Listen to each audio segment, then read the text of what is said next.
täna ma olen mingil määral seda meelt, et nii nagu ennegi ütlesin, et see absurd, kui see absurd jõuab sinnamaani, et see süsteem nagu ise ennast seespoolt lammutab ära, nii nagu Nõukogude Liit lagunes põhimõtteliselt, et siis on mingi võimalus, aga tänasel hetkel ma näen, et see süsteem on natukene liiga tugev ja ainuke, millega me saame praegu tegeleda või on vaja tegeleda, on lihtsalt teadvustada natukene ja teadlikke inimesi tõsta, et nad teaksid, kus nad elavad ja ongi kõik, et mitte seda, et nüüd öelda kindlasti, et niimoodi on õige, niimoodi on vale, vaid et lihtsalt, et me elame sellises riigis ja sellises olukorras, nagu me on, nii kõik, kas see on õige, see on vale või mina ei hakka hinnanguid panema, vaid lihtsalt siis inimene saaks aru, et tal ei oleks illusioone, et ta loodaks millegi või mingisuguse siukse asja peale, millel tegelikult ei ole mitte mingisugust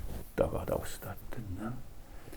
Et lihtsalt elab iseenda jaoks ja kogu selles protsessis lihtsalt hoiab terve mõistuse, et kui see aeg tulebki pöördumatult, siis ta oleks nagu olemas, et selle asja nagu moodustise nagu riik jaoks. Täna ma ütlen, see moodustis mingil põhjusel.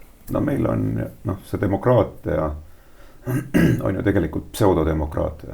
No jah. Meil silt on, aga tegelikult meil ju juhivad mingid paar käputäis inimesi tagatoast, aga kes neid juhib, nagu on need Kentmani tänaval, kes sinna kuskil läheb, aga tegelikult see on riigi reetmine. Et te peate tegelikult ju kaitsma põhiseaduslikku korda ja see kodaniku allumutuse üks mõte on see annab mulle tegelikult puutumatuse. See tähendab, et juriidikas on niisugune mõiste nagu ex ante, et antud olukorras. Ja üks on ex post, tagantjärgi. Kui tuli see COVID, sa kohe alguses said aru, et see on mingisugune ülevõimendatud, üles puhutud. Peaaegu kohe, jah. Mina ei saanud, sellepärast, et ma olin ka COVID haige, aga täpselt ma sain aru, mind on päriselt, arstid on mitu korda mul elu päästnud, et mul ei ole niisugune, et elusalt kätte ei anna.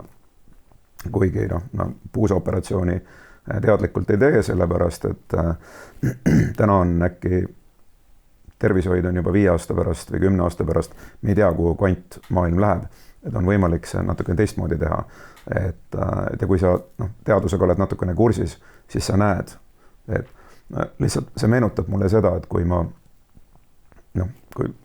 vanglas olin, siis nad said aru, et minusugune inimene ei anna alla. Ma lihtsalt võimendasingi niimoodi. Ja kõige veidram oli selles, et paljud vangivalvurid, neil hakkas piinlik. Et ma mäletan, et seal oli, meid hoiti, mul on kõrge vererõhk ja süda ei ole kõige tervem. Ja mind hoiti katuse all, kus oli tume katus ja kambri temperatuur oli üle 40 kraadi. Ma mäletan, ja sa ei tohi akende ette panna mitte midagi. Ma saad aru, ma olen seal, ja mul käib sellel ajal kohtumenetlus teises asjas. Saad aru, mismoodi on see võistlev printsiip? Nii nagu Igor Gräzin ütles, et see ongi see, et nagu tualettruumis kummal pool uss oled, kas sa istud poti peal või sa ootad sinna poti peale saamist. Prokurör teeb tööd, tema saab selle eest raha. Aga mina pean kinni maksma. Advokaat, 2 advokaati, 250 eurot tund pluss käibemaks.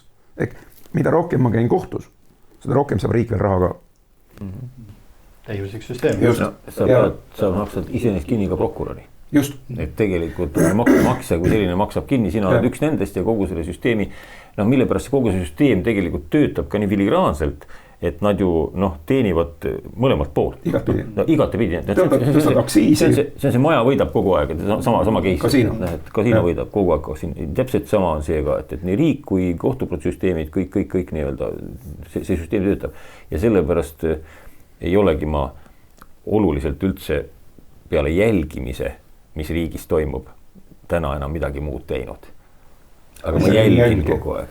Kas me peaks siis ümber defineerima, et Eesti on demokraatlik vaba kasiino?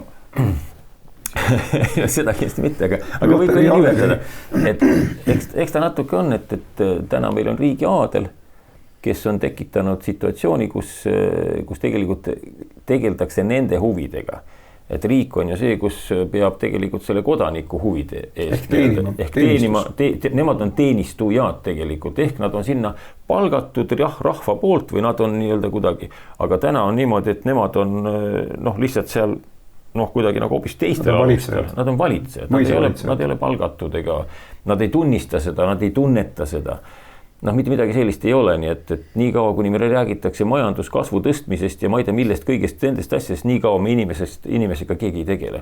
Ja kogu see kupatus käib ainult raha ümber, see tantse aurukatla ümber. Et ainult huvid, oma kasud, särgid, värgid, et see kodanik kui selline või rahvas või see on siukene, kui nad on ise ka üks osa rahvast, aga nad täna enam ei tunneta seda, sest nemad juba tunnetavad ennast, teine tunne. Totaalselt teine tunne, et sinul võib endal mingisugune riigi tunne olla, aga kui täna mingisugune võtta kätte ja patriotismi mingisugust skaalat võtta, ütleme nii, et patriotismi baromeeter, siis tänu nende nii-öelda võimu nii-öelda kogu aeg nagu tõusule, ja absolutismile, seda madalamale langeb see nii-öelda baromeeter inimeste see. Nii et riigi tunnetuse või riigi rahva olemise baromeeter on juba väga nulli lähedale täna, et ma ei räägi nüüd ametkonnast, kes ongi seal, ütleme selles teises skaalas, nemad ei kuulugi varsti juba sellesse, nii et need asjad on praegu töötavad niimoodi, et ja kuidas seda välja tulla sealt, et muuta seda, niimoodi ühegi ei parempoolsed, ei EKRE, ei ükski erakond, kus samas süsteemis on, mitte mingil variandil nad seda ei tee. Nad mitte seda, et nad ei ole võimelised tegema, vaid nad ei tee. Ja nad ei saa ka teha. Ja neid tahe hakkab kustub ja teiseks nad täna enam ei saa ka, sest nad on süsteemi osa. Süsteem täiustub ainult.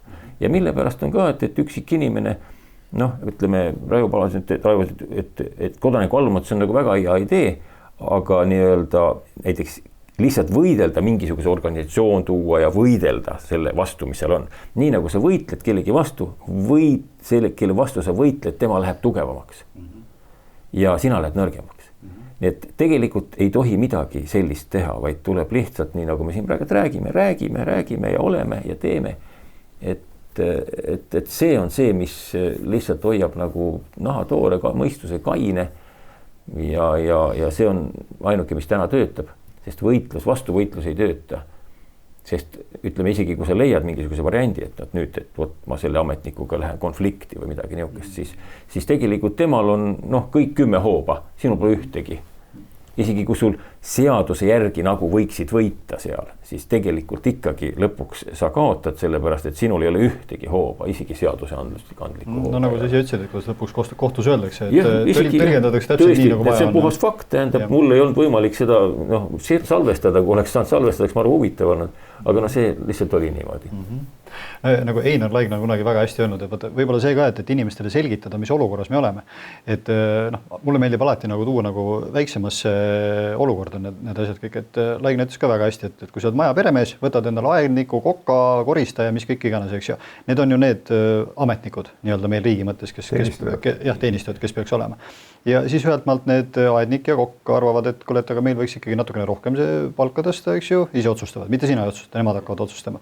Mõtlevad, et kuule, aga maja peremehel äkki võiks relva olla ja mingid sellised asjad, äkki peaks talle mingid maksud peale panema veel kuidagi mingit asja täiesti, eks ju. Et see on nüüd see, mis loogiline.